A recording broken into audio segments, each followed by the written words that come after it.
Hey there, fellow nerds. Welcome to another episode of The Present Illness, the podcast where two physicians try to make sense of the world that is increasingly febrile and definitely underdiagnosed. I'm Arga von Salas, a surgeon scientist and your friendly neighborhood doom scroller in residence.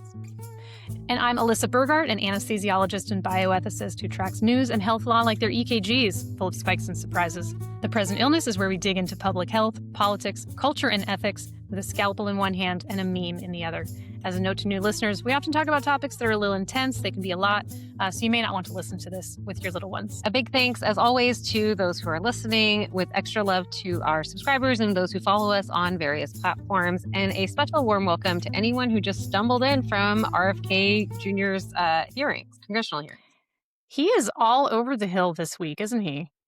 Yeah, he's had, I think, two different hearings, both of them lasting, it seems like, a while, talking about all sorts of things, including, defending Donald Trump's wacky, meaning wrong, math when it comes to changes in costs. You know, how he loves to say he's decreasing prescription costs by hundreds of percentage points when that's mathematically impossible unless you're paying people for their prescriptions.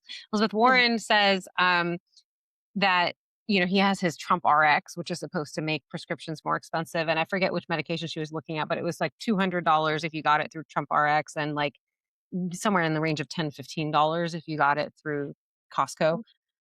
We talked about this actually on a previous episode. I can't remember which one about, the number when he first launched it, it literally had drugs on it that had been taken off the market. Yeah. It had drugs on it that definitely cost more, drugs where there was absolutely generics available that were already really cheap. So what are we going to do with this man?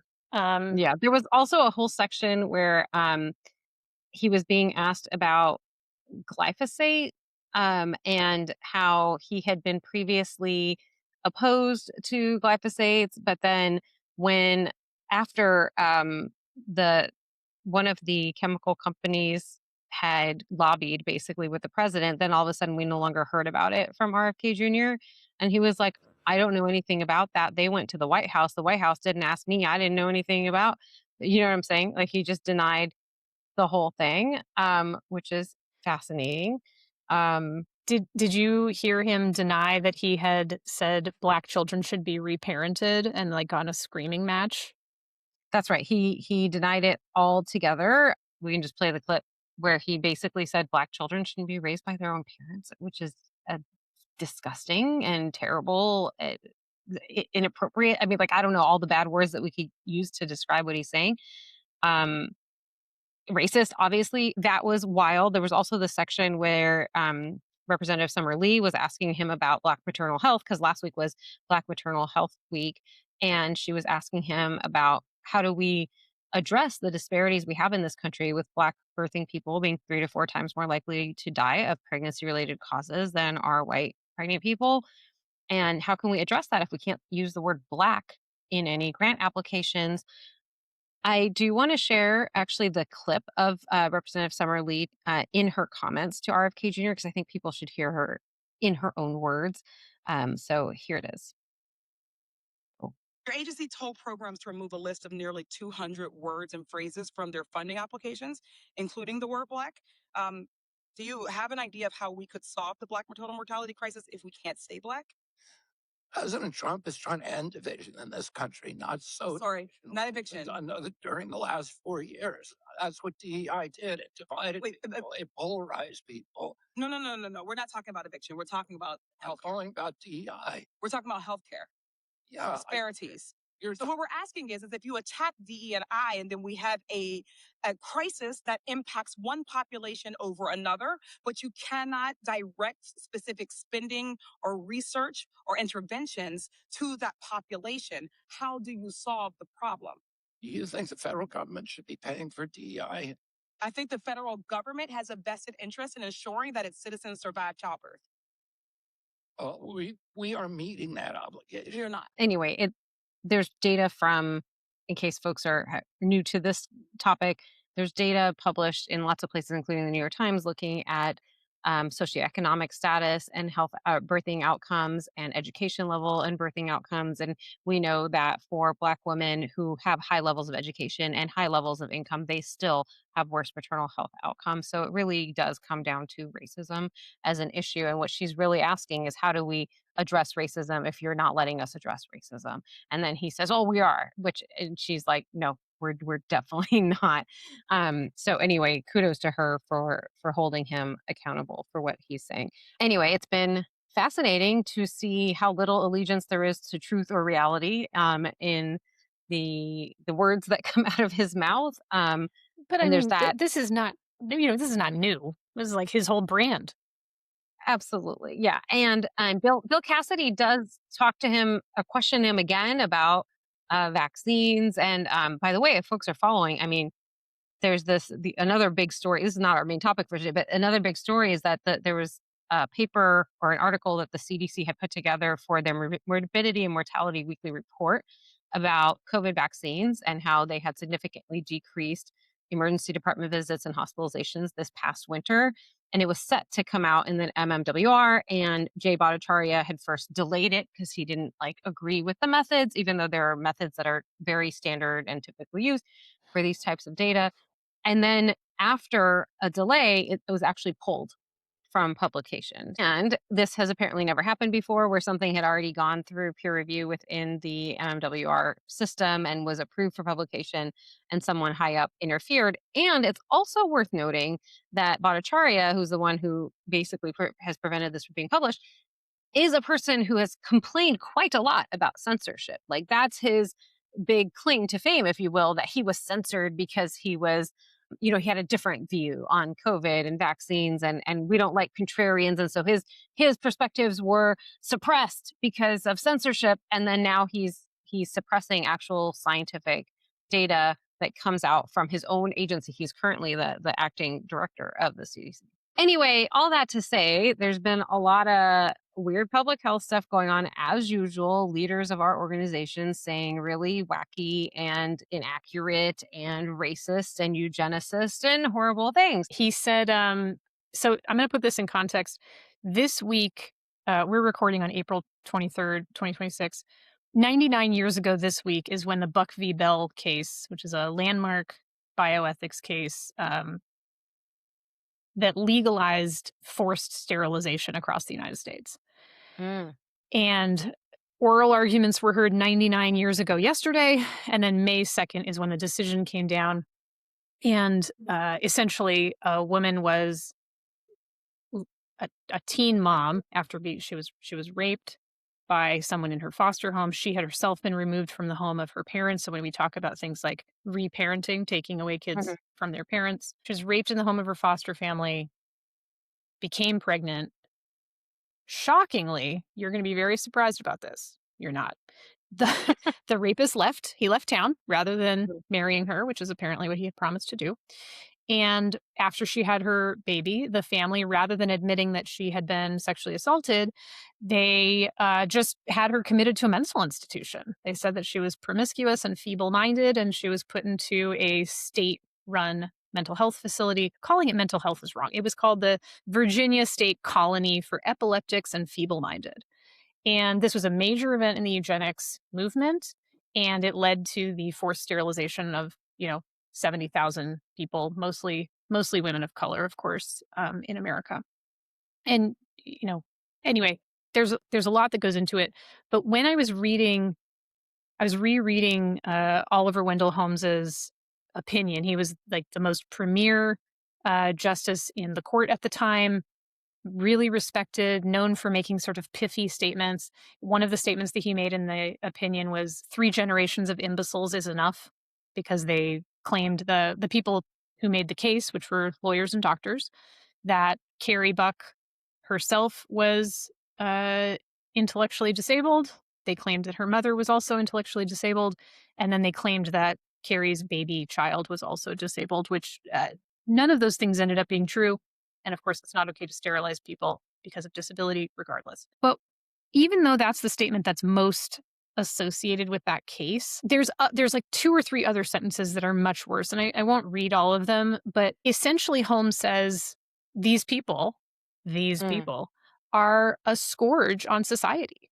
And, we should stop them from having children. That's the moral thing to do in order to protect America. And this is one of the cases that the Nazis actually used in the Nazi doctors trial to justify the forced sterilization that they did of people during the Holocaust, as well as terrible experiments that they did on people during the Holocaust to try to determine the most effective ways to sterilize people that they felt were undesirable.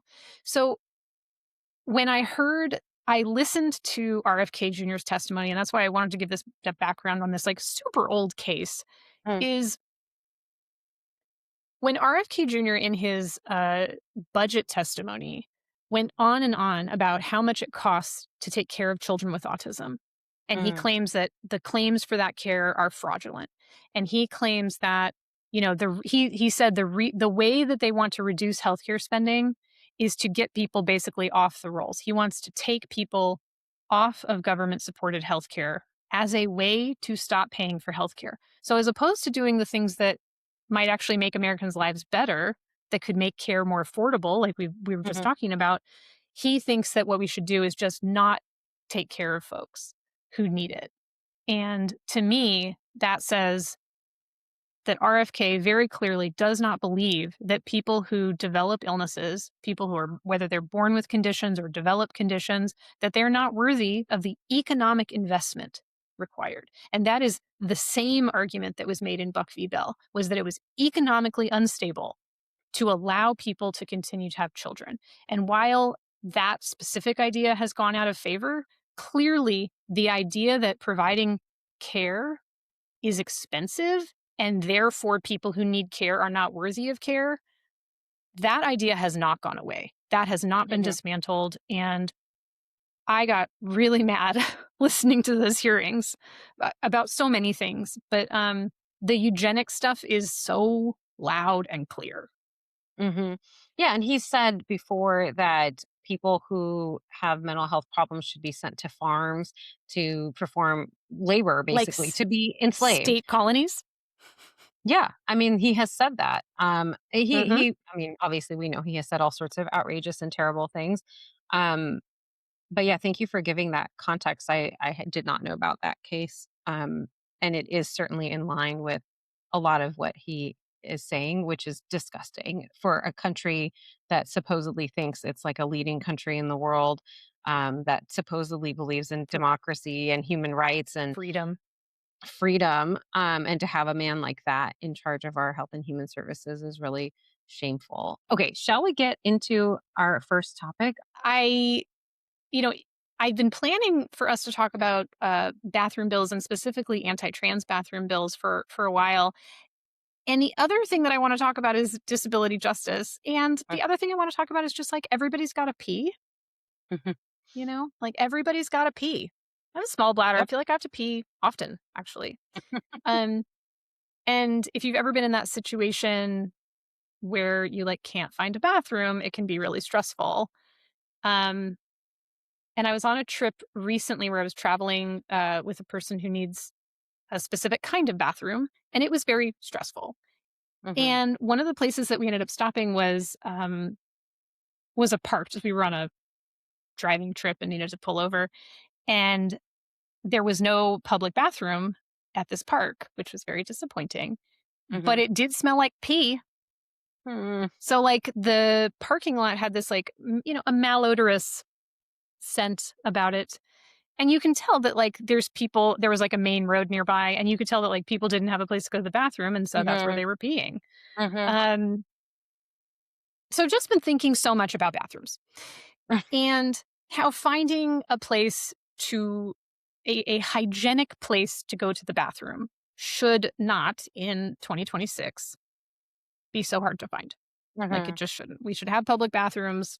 It should be You shouldn't have to pay at a Starbucks to go to the bathroom. Shouldn't be denied a bathroom because you are an unhoused person.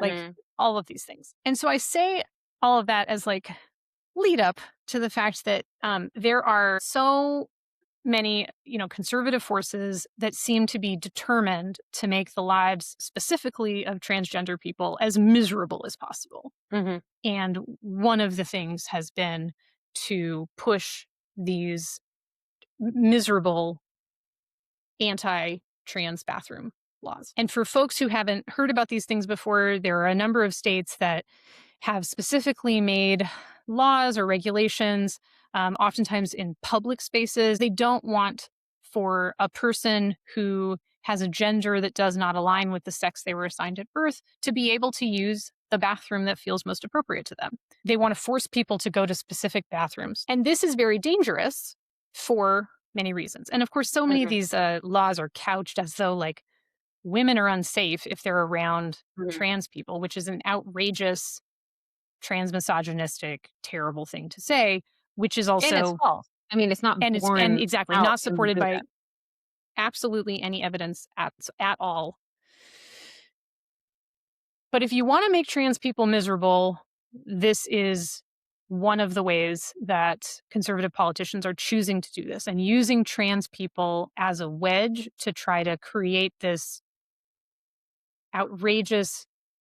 I hate to even call it a moral panic because there's nothing moral about Mhm, mhm, trying to make other people miserable to achieve their bodily functions. Trans people already experience harassment, physical assault, other forms of assault at a much higher rate than the general public, much higher. And forcing people, especially trans women, to use bathrooms that are meant for men is especially dangerous mhm. and very exclusionary. I mean, it's also nonsensical. What I want to say is that if you look online, there are plenty of people who are trans who will talk about, like, I look like this. Like, let's say it's someone who's a trans woman, and you want me to walk into a men's bathroom? That's weird. Why would I do that? Or trans Mhm. men, who look like any other man, and they're like, why would I walk into a woman's bathroom? Why would women want me to be in a woman's bathroom, right? It doesn't make any sense. And it opens up the door, some kind of inspection of people's genitalia, right? Because what if I don't look feminine enough and I'm walking into a woman's bathroom? These bills empower people to police my body, regardless of whether I'm cis or trans or whatever. But like, why are we normalizing that? That we should have a right to inspect other people's genitals? Why are people so obsessed? Why are people conservative people, I mean, obsessed with other people's genitalia? And the other issue that I do not hear getting talked about enough is there are a lot of people who are non-binary. They don't identify as either Mhm, gender. And mhm, so to say that that person just doesn't have a place to go to the bathroom because the social norm in the United States is that if you have two bathrooms, one is for men and one is for women. Now there's a lot of mhm, like architectural reasons why this is also stupid, and this is why like there's always this like long ass line out of the ladies bathroom because there's the same number of places to pee in both places, which is totally inefficient. But additionally, for people who don't identify as either gender, there's oftentimes no place for them to go to mhm, the bathroom. What folks do look for is a family bathroom. And so mhm, oftentimes if there is a non-gendered bathroom, it is usually a family bathroom. And the reason why this is so important, and this is part of why I said I wanted to also draw this back to disability justice. Did you have to take oral boards when you were to become a yes. surgeon? It's the Mhm. worst. It's the worst. So we have to do it in anesthesiology as well. You have to like travel across the country and spend all of your money to go have the worst 90 minutes of your life where you get like grilled on how you're maybe not smart enough to be a doctor. Um, I passed. Whew. But I remember that I was finishing my fellowship in pediatric anesthesiology, and I had to travel from California all the way to North Carolina, which is where the American Board of Mhm. Anesthesiologists decided to put this monstrous building that we all had to go to take this exam. And I had to take 3 flights to manage to get all the way to Raleigh, North Carolina. In my last leg of my flight, I ended up sitting next to this woman named Tawana Williams. Mm, And Tawana, she calls herself the Hope Coach. I met her and her husband. And Tawana is somebody who was impacted by thalidomide. And for mm, folks that don't recall thalidomide, it was a medication that was prescribed widely to people who were pregnant to deal with all sorts of symptoms of pregnancy, including nausea. And unfortunately, when that medication was taken early in pregnancy, it caused some really specific birth differences. So, folks who were born with limbs, in particular, legs and arms that were Mhm, mhm. significantly shorter and not developed in the way that we would expect typically. And so Tawana was born with incredibly small arms.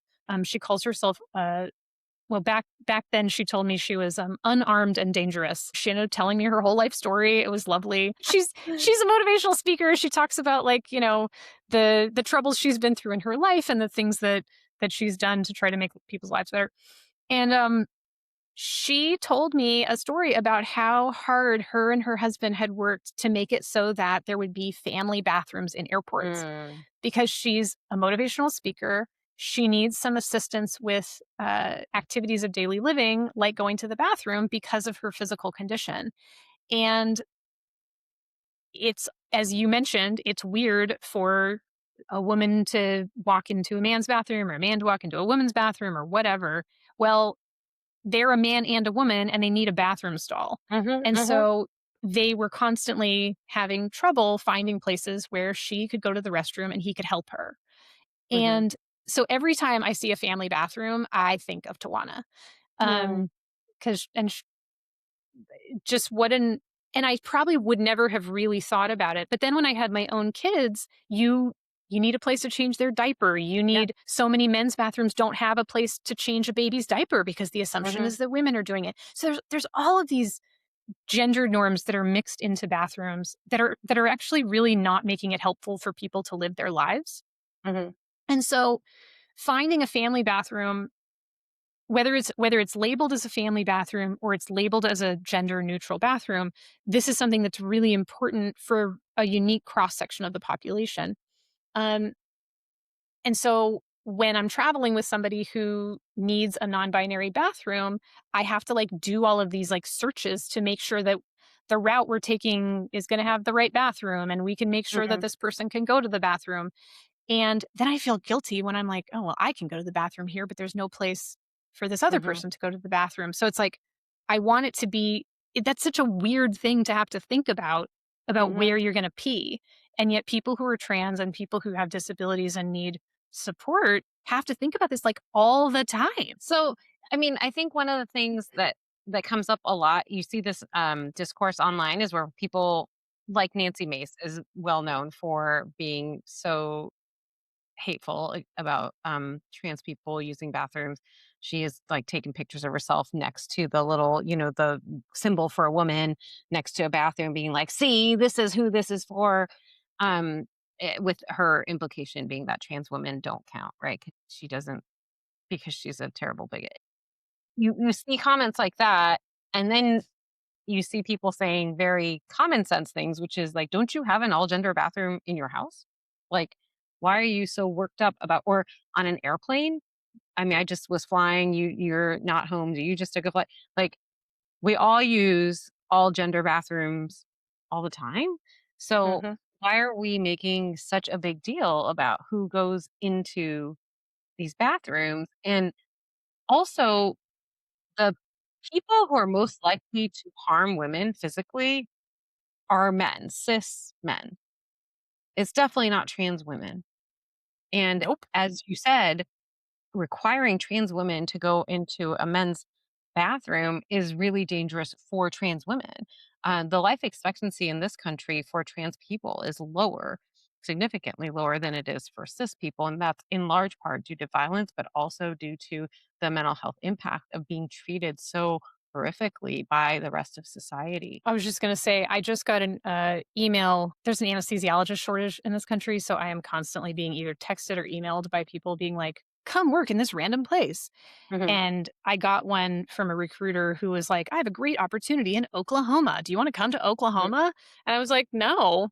And here's all the mhm, reasons why I'm not going to come to Oklahoma. And Oklahoma um, is where Next Benedict was assaulted. He mhm. was required to use a girl's bathroom, and it was a group of girls that beat him up, and he ended up dying at home the next day.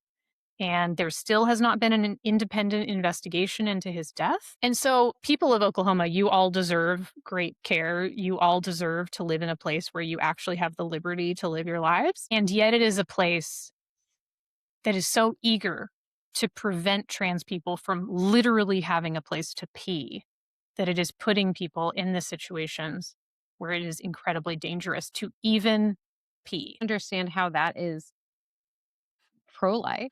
I don't Yeah. understand how that is protecting anyone. Like none of the things that they say that are the reasons for this are true in any way or are grounded in reality. It's just about this hateful agenda. Trump did this in his one of his first executive orders was basically saying trans people aren't allowed to exist. He was like, you can only be female or male. And obviously that's not true, even if you're talking about sex and not gender. We've talked before about the existence of intersex people. Um, and so that was one of the very first things he did was say, we don't allow this. This isn't real. These people don't exist, even though they obviously do. They always have, they always will. And now, I don't know if folks have seen Caitlyn Jenner, who is a conservative, Oh, trans yes. woman, has appealed to President Trump. Caitlyn Jenner has now had to face what this administration is doing, which is again to erase trans people. So one of the things they've done is say that you can't have a passport that has a sex indicator that is different from what you were born with. So Caitlyn Jenner was assigned male at birth and is a trans woman, and so had gotten a passport that had female marked on it. And is my understanding. And then when they went to renew her passport, now she's being told she can only have one that has a male marker, which L It's better. It arrived and it says M on it, and she was oh, yeah, upset. that's right. Thank you. Yeah, so this is someone who has supported this administration, and the administration has not been quiet about their, attacks on trans people, and now she's making a personal appeal so that she can get an exception. But what about everyone else who's also trans and is in the same position of, imagine you're going through security at the airport and the person TSA person is looking at your passport and it says male and they look up and you look like Caitlyn Jenner. Do you know, like it doesn't make any sense. And now you're outing people who are going through just security lines at the airport. No one should have to Well, be outed I against think their will in any and circumstance. and I think that's the point. They want to make it so that it is miserable for trans people, since they do exist, to actually go through the process of existing in such a toxic environment. So I did want to talk briefly about there's sort of the states you would expect to have anti-trans bathroom laws are out there, but there's also uh, other laws that try to mitigate this to a degree. Mm, So, for example, in California, if you're a business and you have a single stall bathroom, it has to be gender neutral. And that mm, change just happened, I don't know, a handful of years ago. And that has certainly made things a lot easier. And so many places they had two single stall bathrooms, one for men and one for women. And now both of those are gender mm, neutral. I was at a restaurant I can't remember if it was Mountain View or Sunnyvale. But what they had done is they had redesigned their bathroom when they updated their restaurant, and they made it so that there was one area for everyone to wash their hands, and then there was just four single stall bathrooms. mm, And so they had actually taken like the footprint, which would have in the past only fit two bathrooms, and actually were able to increase the number of bathrooms mm, available by making it so that everyone could wash their hands in the same long. It was like a big long sink, so that was kind of cool. mm, Um, the downer is that we still have many public restrooms, or you have places where they have multi-stall bathrooms, and so they have, let's say four bathrooms in the women's stall, and I don't know, four bathrooms and four urinals in the men's area, but there's actually no gender neutral space. mhm, And so not every place has a family bathroom or a gender neutral bathroom. And so I think that's going to be something I hope we're going to start to see more. And I assume that new businesses would need to bring their buildings up to code um, mhm, at various times. So I'm hoping to see that. mhm. Yeah, but we've also seen this playing out in schools, as you were mentioning, Next Benedict. I mean, that's another even more challenging environment because kids are at school. They're there the whole day. They can't just go somewhere else. Not that it's great if you're on a road trip, they have to go searching for a bathroom, but when you're at school, you don't even have that option. You're stuck Hmm. with what's there, and it's um Yeah. these kind of rules are definitely placing really vulnerable people at high risk of being, as we saw in the case of Next Benedict, being assaulted. I think it's unconscionable that school districts are doing that to their own students.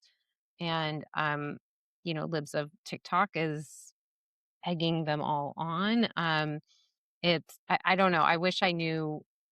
I mean, obviously we can vote for candidates who pose those kinds of bathroom bills, but other than that, are there other things that you suggest or you might recommend for folks to do to try to minimize the impact of these bathroom bills?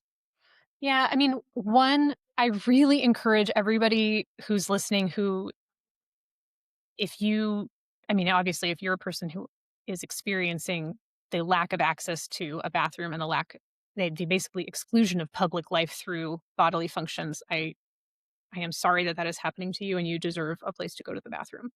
Um, and for people that are listening who identify as either a man or a woman, start paying attention to your bathrooms. Like Mhm, I just hadn't really thought about it until, I have a bunch of friends who are trans, but I've started to have more friends who are non-binary, and I just hadn't had to go through the functional process to understand what that was really like. mhm, And there's a really helpful app called Refuge Restrooms. And mm, so, if you're going to a place and you're curious, where they also rate like whether they think the bathroom's like good condition or safe. mm, Is it disability mhm, mhm, accessible? Is it a family restroom or is it a gender neutral restroom or what is it? Um, so I really like supporting that app. I send them a little bit of money every week or every mm, month, sorry. And because I depend on that to make sure that when I take people that I love and care about to a place, I want to make sure like I'm not going to pick a restroom that doesn't have a place for my friends to go to the bathroom. I'm just not mhm, going to do that. I don't need to give that business my business. mhm, Um, but to your point about voting for candidates, it's really important for actually like mhm, city and county elections. People, they're not as exciting. People don't tend to get out to vote the way that they do for a national election.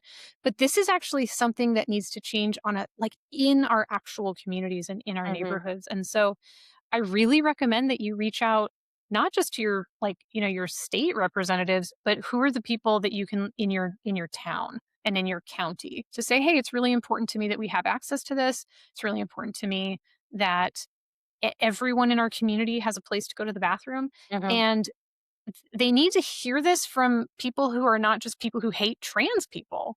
Like mhm, it's I I know that the conservative movement has specifically gone after trans people because it is a very small group of people.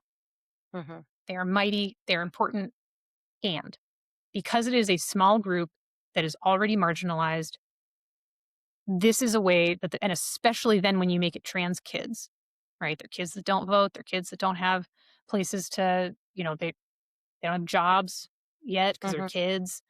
Um, and this very population is being used as a political wedge. And what I say to you, if you think that trans people going to the bathroom is not important, if you do not think that people having the place to just do regular bodily functions, I want you to think about that the next time you need to pee, you can't find a bathroom. mhm, I don't want to live in a neighborhood where people pee on the streets. And I'm not saying that that's what trans people are going to do, but I'm saying that when I got out of my car at that park and the first mhm, thing I smelled was urine, I was like, people who are unhoused in this community have no place to go to the bathroom. mhm, mhm, And I think about that when I walk into, any sort of a coffee shop or a cafe and they say, bathroom is only for paying customers. Well, it's customers, because that mhm, because that community has no place for people to go to the bathroom. Like mhm, we need public bathrooms. period. And we need them to Yeah. be accessible to everyone in our communities. Yeah. Absolutely. So, Argavon, since we only talk about things that are really light and airy, what are you going to talk about today? What I was hoping to talk about for today is about digital sexual violence and the normalization of sexual violence that occurs by enabling and normalizing digital sexual violence. So there's been multiple stories, and I'll just do a brief summary that I want to touch on. So one is folks may recall Giselle Pellicot is a Hmm. woman, a French woman who had a very public trial that got a lot of media attention when her husband, Dominique Pellicot, had been for years recruiting men to come and rape her, his wife, in their home while he recorded after he had drugged her. So that was the whole deal. He would drug her so she was knocked out. These men would come over and and they would rape her and he would record it. And he had, I forget the exact number, but thousands of videos and photos that they found when they figured this all out. They figured it out because he had been filming up skirts at a local grocery store. So, anyway, that story was really concerning for many, many people, and especially, I think, women, that the person who you trusted the most, your own husband, could be doing this to you for years. And in case folks don't know, yeah, she did have questions about what was happening to her. She even confronted him. It's not like she had no clue. And not that there's any, we should never be blaming a victim in this circumstance anyway, but I know a lot of people have questions about how could this be going on. And she was seeing doctors. He was accompanying her to see doctors. She did all that one could be expected to do. And again, there's no expectation. There's no, we have no right to put demands on victims in terrible situations like this. I'm just saying that because a lot of times people do. Just naturally, people have questions about what happened. Anyway, so all this happened because of a specific website that he was able to use to recruit these men, and it was called Without Her Knowledge, and it was hosted on a platform called coco.gg.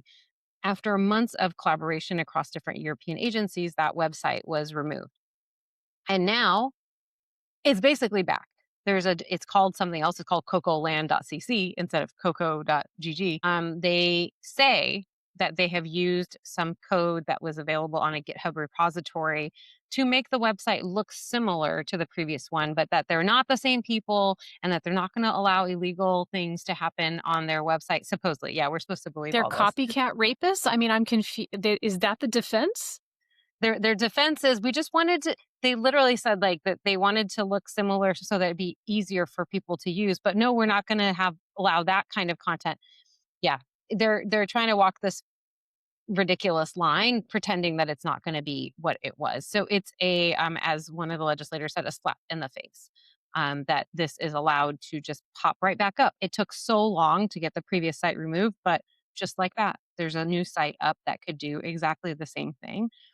In addition, so that news came out this week. In addition, folks may have seen the CNN reporting on what they call the Rape Academy, which is a website where men, similar to what Coco.gg was hosting, the Without Her Knowledge website, where men can post about how to drug and rape the women in their lives.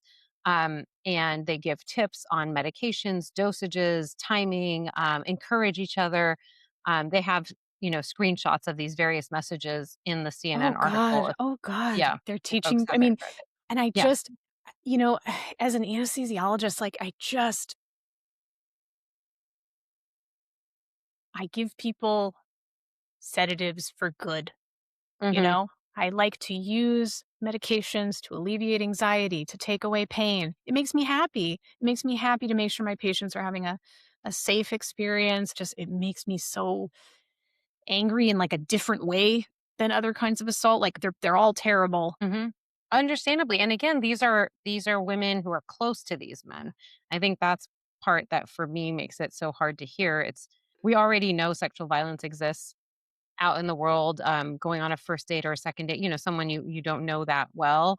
Um, but to have it be people who have been in your life for a long time, like one of the stories in this CNN article was a man who would make his wife tea at the end of the day, and then he would drug her using that tea. And she had thought, wow, what a nice thing. Like, I'm so tired. I love that he's making me tea. It's so nice. And in fact, he was drugging her so he could abuse her. That's that's like the grossest version of princess treatment I've ever heard.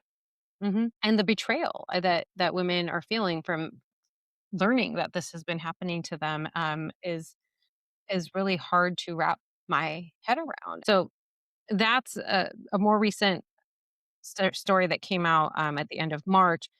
I do want to remind folks, though, that back months and months ago, actually, I think it was last year, there was a German investigation into various Telegram channels, one of which had like over 70,000 men in it doing the same thing, just I teaching each heard. other how to drug and rape the women in their lives. So, my point is that I can't speak for anyone else, but when I learned about Giselle Pellico's case and what her husband Dominique had been doing to her, I was astounded. I had not heard about that specific kind of behavior, that drugging, raping, having other people rape your wife, like, and recording. I had not heard of that, certainly not on that scale. I was astounded. And then we find out that there's these Telegram channels where it's just happening all the time. And now we have this rape academy.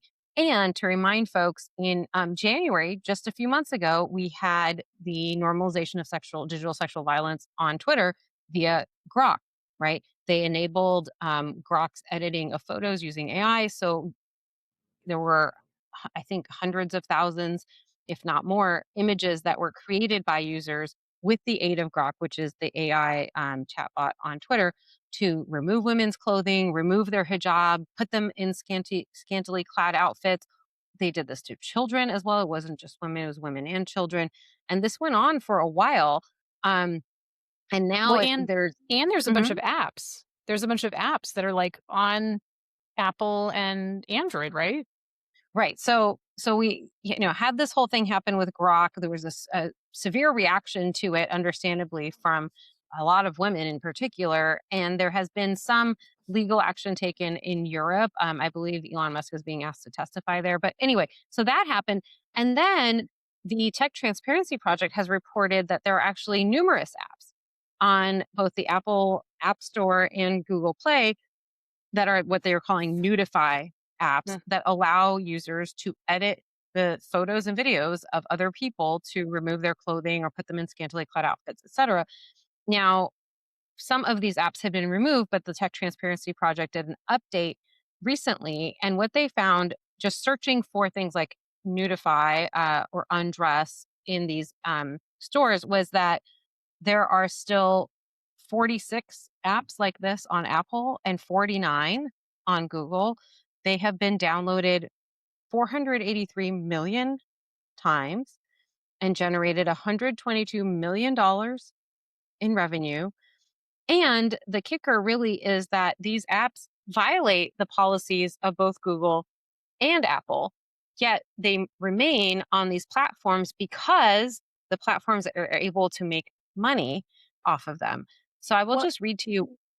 Let me just read to you real quick what Apple says. It says Apple prohibits apps that are offensive, insensitive, upsetting, intended to disgust, in exceptionally poor taste, or just plain creepy, including overtly sexual or pornographic material, which is what this would be, right? Removing women's clothing. The Google Play Store bars apps that contain or promote sexual content or sexually suggestive poses in which the subject is nude, blurred, or minimally clothed.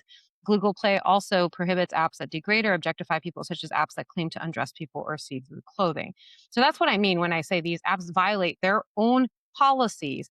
Yet, the folks at the Tech Transparency Project found not only do these apps exist on both of these stores, but they are promoted. So the both companies are selling ads for mhm. these apps, and they are allowing them to be sponsored in search results so that they appear higher up in the search results, and they are enabling autocomplete to help you find even more. They say that they have removed some apps and that when they become aware that they do remove them. But so then the question is, well, then how did you not know when you approved these specific apps, these 46 on Apple and these 49 on Google? When you approve these apps, what went wrong in your process that these got approved? And also, are you going to remove all of them now? By the way, I don't think I mentioned 31 of these apps were marked as appropriate for minors. And we know, yeah, and we know that we have a problem in schools now with students using these apps to harass and bully each other. But yeah, so 31 of them were thought to be appropriate for minors. So Apple and Google, as somebody reminded me in my comments, were quite swift to remove the apps that allowed people to identify where ICE is, right? When Pam Bondi said they can't have those. See? They just clicked the button. Hmm. But this is worth keeping because it's making them money. The money that they're making from this is more important to them than the safety and security of women and children. And they should face accountability for those choices. These are all choices that are being made by people largely who are safe from the harm that's being done, right? It's mostly not Tim Cook and people like him who are going to be harmed by these apps. I know that he just stepped down, but still, he's been there for several years. I'm going to hold him accountable at this moment. And then we had, I know I got to wrap it up because we're always running over, as you said earlier. But I want to, in this context, also mention that Colleen Fernandez, who is a TV presenter and personality in Germany, recently found out that the person who had been making digital videos and altered digital videos and photos of her to sexualize her and send those to her colleagues, this had been going on for years. She just found out that it was, or recently found out that it was her husband. Again, her own husband was doing this to her to humiliate her and to impact her career with their colleagues because he felt that he owned her. That's what he said, that she was like his property. And okay, I really am going to wrap it up. In the meantime, the T app. Do you remember the T app? Remind me. The T app is an app that came out to allow women to share with each other about Oh, men. right. Right. Men who they've gone out with, who, whatever, any number of things. You could say they were just rude. You could say they assaulted you, like whatever it was that happened, you could share. And you can no longer get that through the Apple App Store. And in the background, so we have all of this happening in the digital realm, whether it's on Twitter or these apps or the Telegram channels or all these websites. And then we have in real life, like 3D, we have folks like Eric Swalwell, the massive revelations that came out about him and his sexual harassment and assault of people who were far more junior to him, like interns and staffers, who, for in which cases he was obviously taking advantage of his power over them in really disgusting ways. And then we have Kevin McCarthy, who was the former Speaker of the House. So Eric Swalwell was a representative from California until all this came out. And he was also a gubernatorial candidate here in California until all of this came out, and now has resigned from his seat in Congress and also has withdrawn from the California governor's race. Although not quickly. I mean, he initially deny, about talking about how he never did any of these things until there was just so much evidence against him that he finally caved. But in the meantime, Kevin McCarthy goes on the news and says, well, everyone knew about Eric Swalwell. And I want to play you just a very short 10-second clip of what he said here. Every member in Congress knows not to let any young staffer get around Swalwell or Matt Gates. It's not a secret. Matt Gaetz, folks may remember, was nominated to be Attorney General in this administration until there were public revelations about his relationship, whatever, his abuse of a 17-year-old. So then he eventually stepped down. But Eric Swalwell, who remained in office until just very recently, Kevin McCarthy is saying everyone knew. And I'm raising all of these together to say these Telegram channels, the place where Dominique Pellico was recruiting men, the Rape Academy, what's happening with the app stores. There are many people seeing these things. So these 70,000 men on that Telegram channel, how many of them never did anything to a woman in their life, but they were just there and they were like fine with it. They didn't report the channel. Nobody, going back to Giselle Pellico, not a single man who had a conversation with Dominique Pellico about what Dominique was trying to do to his wife reported him. Not a single one. There were some men who showed up at his house and then did not go through with it. Even they did not report him. Not a single one. And Kevin McCarthy saying all these people knew about Eric Swalwell. Who did anything? Obviously, not a single person until what eventually led to these this news getting out about him was two women, independent people on social media who other women reported to and felt safe reporting to. And then all of a sudden they put together that it was happening multiple times. And that gave the women a sense of greater safety to be able to say, to come forward, whereas they had always thought it was just them. And what are the men doing? That's what I want to know. And I'm not saying in an accusatory way, but I think that there are a lot of men who I mean, yes, some men are complicit for sure, but there are a lot of men who think this is disgusting, who are ashamed that this is what men are spending their time doing, who want to support women, who want to see a safer world. And I'm not sure they all know what to do about it. You know, I've seen some men posting videos on social media, which is great, much appreciated. And what I really wonder is what is happening in the real world? What are the conversations that men are having with other men? What are the conversations that they're having with their sons? Because I can talk about this till I'm blue in the face, but the men who are engaging in this type of behavior are not going to care what I think because I am an object, right? As a woman, I'm not a person with values and meaning in their eyes. And then we talked about this a little bit with the manosphere, right? So it's not women who are going to be able to change this behavior among men, with the exception of mothers and their sons. You know, how we raise our children obviously matters, but adult women out there talking on social media is not going to change how boys and men view us. So it's really going to take men to stick up or stand up and talk about why this is not right. Talk about what human rights mean and talk about why women, I mean, it's just so absurd to say, but why women deserve to be treated as humans and not as objects. We exist beyond sexual satisfaction or being someone that you're going to wield power over or someone who's going to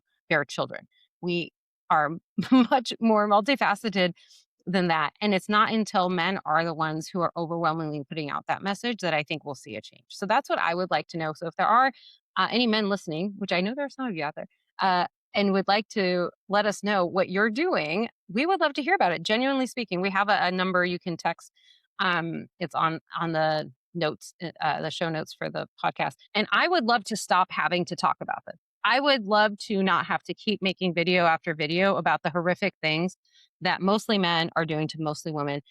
And the last thing I'll say on this is that obviously it's not just women who are um, affected by sexual violence. People of all genders can be impacted. And we will do an episode on physician sexual violence against patients. One of the ones that I'm thinking of is a urologist at Cornell who was assaulting boys and men who were his patients. So just a note to say, I understand that it's not just women who are affected by this, although it's the majority of cases. And that's why I tend to frame it that way. But sexual violence is a scourge, to use your word from earlier, on our entire society. Yeah. There are some men, for sure, again, on social media talking about this, but I think if you look, their audience is mostly women. So they're talking to us. That's why I'm asking about offline. What's Mm-hmm. happening in real spaces, in the locker rooms, if you will, in the boardrooms where there are no women. You know, when the guys go out to play golf or to get a beer or whatever, hiking, biking, whatever it is that you engage in. What are how are men talking about this? Because my sense is probably they're not at all. But until they are, it's not going to change, honestly. And it's a very um, kind of helpless feeling that I have because as a woman who cares very much about this problem and wants to see a change, there's only so much I can do because again, the people who need to hear are not going to hear it from me. Um, so anyway, that's I think about this a lot, and I do appreciate again the men who are talking about this publicly, and I really would like to know what's happening face to face, offline. How are these conversations going? Are people bringing up these topics when it's just them, when it's just boys and men? Are they talking about this? And are they calling each other out when they make even inappropriate comments? Because that's how it starts, right? Inappropriate comments objectifying women and girls, and those are normalized. And then you can go on to inappropriate behaviors and you go on to sexual assault. And it's going to take other boys and men holding each other accountable for that to change. Agreed. Agreed.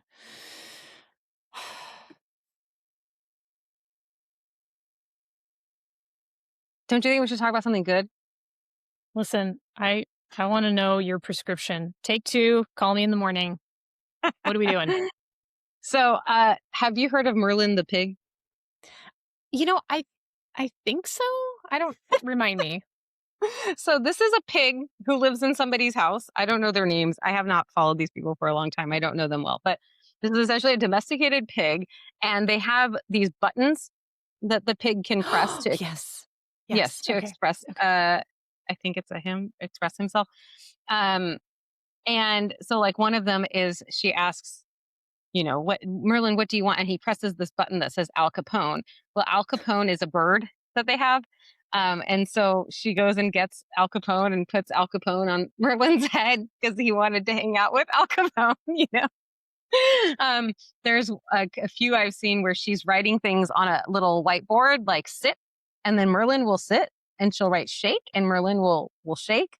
I don't know how many tries. Like, I don't know if it's edited videos. Like, I don't know if he's that good or if she just captures the one time it actually worked and then makes the video. I really don't know, but it's very cute and it's funny. And the people who Merlin lives with have a good sense of humor, and so it's fun to see Merlin expressing himself with these little buttons, and he'll complain, and he'll one of the buttons says child abuse or something like that, like that's abusive.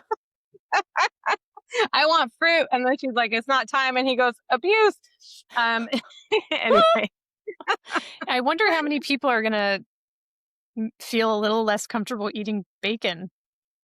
yeah, they should. I mean, didn't we all read Charlotte's Web anyway? Mm-hmm. I mean, I say this as a non-bacon eater. I think you're also a non-bacon eater. Same, so. same. You and I are already off the bacon train. Yeah, that's right.